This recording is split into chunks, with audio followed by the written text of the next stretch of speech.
Is white and blue officially the color of speed boots this year? Hello guys and welcome to Substance Football. In this video I'm going to be showing you my first impressions, a bit of a tech overview, as well as my on-feet suggestions when it comes to the new Nike Mercurial Superfly 10. But first things first, they come in this box, and then it's a pretty simple box. You got the kind of dotted swoosh, as well as the kind of name of the kind of colorway or color pack you want to call it, because it's not like a normal boot pack. It's more like Nike releasing a new Air collection kind of thing. All the kind of running shoes, tracks, spikes, whatever, they all come in this white and racer blue colorway, which is called Blueprint, and it's inspired by Bill Bowerman, the first innovator of Nike. So hence why you kind of see the kind of like blue dotted prototype. You see more aesthetics of it around the boot as well, so I'll talk more about it. So the box is pretty standard, nothing too glossy or anything like that, but yeah, pretty standard box. And like all Nike top spec boots, they come with a bag, pretty simple in the theme of the box and the boots itself. You've got the kind of atomized, spray, dotted, whatever you want to call it, Nike logo on the front. And on the back, you've got Bowerman and then prototype again. But let's talk about the start of the show. Here we go. Ladies and gentlemen, just take a look at that. So let's talk tech. So this model is pretty much like I wouldn't say it's a total revamp. Structurally looks similar to the previous model, but there's been loads of different changes. So one of the big changes is the upper. So they no longer use MBAPPE'S, plus they are using gripping that we see on the Phantom series. And this is like super soft straight out of the box, as you can see. Like the grip knit isn't as grippy or gritty as on the Phantom series. I'll just scratch it for you to see, like, it's more of like, it's more waxy than anything, but you can still feel like there will be a bit of like grip when you're, controlling the ball, etc. And the new thing that they've introduced to the upper of the boot is Atom Knit. Atom Knit is basically like a thinner, more breathable version of Flyknit that Nike use in the Alpha Fly running shoes. And you can kind of see on the seam on the sides where I think they transition from Grip Knit to Atom Knit. Now, the upper on these is actually 30% lighter than on the previous model, as well as the fact that it's made up of only 3 layers compared to the 5 layers that we saw on the MBAPPE'S Plus upper.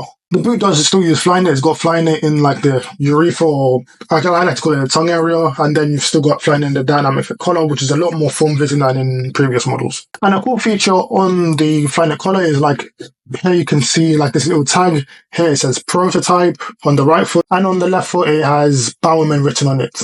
Now let's take a look inside the boots as well, because a lot of people kind of neglect insoles. So insoles have some kind of unique design to them as well. So again, in that kind of blueprint, kind of sketchy theme, you see a sketch of like the skeleton of a foot. And then again, towards the heel, you see Bowerman and prototype written on it. Again, on the other side, again, you have this kind of like, I guess you're going to call it, or kind of like space area, and that's to accommodate for the air zoom unit that's in the outsole, which I'll talk about in a second. But again, pretty standard, pretty flimsy foam insole. I'll have a better image on screen probably, but the heel also is a bit more padded than on the previous model. And I think what they want to really upgrade on with this boot is comfort. The previous model was actually quite comfortable. It's probably one of the more comfortable Mercurials I've ever worn, but this one as well, I've tried it on feet already, but these are incredibly comfortable straight out of the box, so they've done a good job in terms of making these boots comfortable. So let's talk about the outsole. So again, Nike have continued with the air zoom unit. This time I think it's a bit bigger. They've redesigned the stud configuration. Instead of the tri-star studs, you've now got just your regular chevron shaped studs, which, by the way, the outsole, it looks like it's just been made by AI. It looks very futuristic almost. It's got a bit of iridescence, pearlescence, or whatever you want to call it, shine to it that you can see. But let me talk about more about the studs. So what Nike have here in the forefoot is what they call the traction plate. And you see this kind of wave pattern on the outsole, should I say, and that's supposed to help with acceleration and get more out of the air zoom unit, so your boots are just that more responsive. Now let me talk a bit more about the overall aesthetic and design of the boots. We won't maybe see this dotted texturing on the previous or the next colorways. I've seen a few leaks as such, so it's not going to be as consistent, but I'm a big fan. I like boots which look simple. They don't look like they're doing too much. It reminds me a bit of the Superfly 4, the Vapor 4 as well. Just clean, simple looking material. Well, enough of me talking about the boots. Let's get them on feet. So I'm back again in a studio back garden with the boot on my feet this time. So let's talk about the important stuff. So in terms of sizing, I would say go true to size. There's pretty much no room in the forefoot. My toes go all the way to the end. So yeah, true to size there. And in terms of width, so for reference, my feet are, I'd say slim, and I've got a low arch. So in terms of size or width, should I say, you can kind of see in the instep there's a bit of like bunch in here. So I think these boots will kind of stretch a bit if you have a wider feet than mine, but not super wide feet, of course, but relatively wide. And in terms of comfort, these are pretty good. Like, I have no complaints. There's no hotspots so far.